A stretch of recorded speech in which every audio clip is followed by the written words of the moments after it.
I went home and I decided that I wanted to give up singing because I just couldn't do it anymore.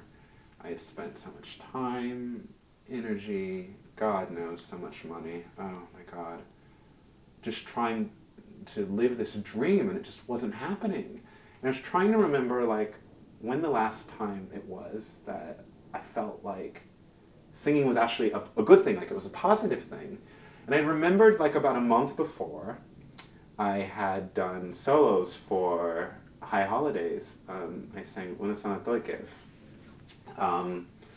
for Rosh Hashanah, and it was for like 1,200 people. It was in this giant tent, and I got up and I sang it, and I just kind of went to this other place. It was like it was like I had an outer body experience. I sang it, and it was like I put so much of my anxiety and my grief and just like my need to to pray. It was very tefillidic, you know. It was very like I just put so much of myself into it that when it was over, it was like this strange thing. Like I opened my eyes, and it was over, and there were like 1,200 people sitting there, and they were like staring at me, and I didn't hear anything.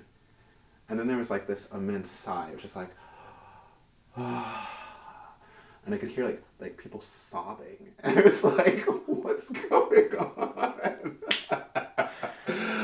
I thought I had done like an okay job, you know. I thought I was like okay, like you know, I was just kind of doing it, and it was whatever it was. I mean, I know it was a moving experience for me, but I wasn't thinking it was like that. But there were like people were like crying, and so I was like, yeah, that was the last time singing felt like a really meaningful experience to me.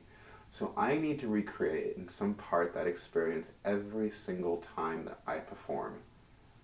So I thought, okay, let me try to find something where I'm performing for Jewish audiences, which sounds very mercenary. It's like, Jewish audiences, that's where it is. Yeah, let me do that.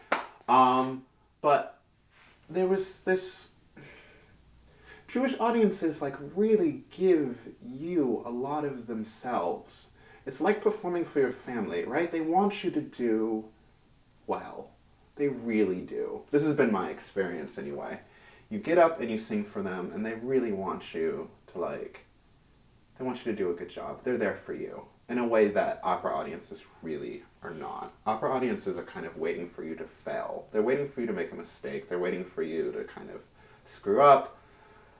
I feel like almost everyone who goes to the opera is like secretly a reviewer, and they're really waiting for you to like screw it up so they can kind of in their own personal like review like, okay, not going to see that person again. That's really not the case with Jewish audiences. At least it hasn't been with me.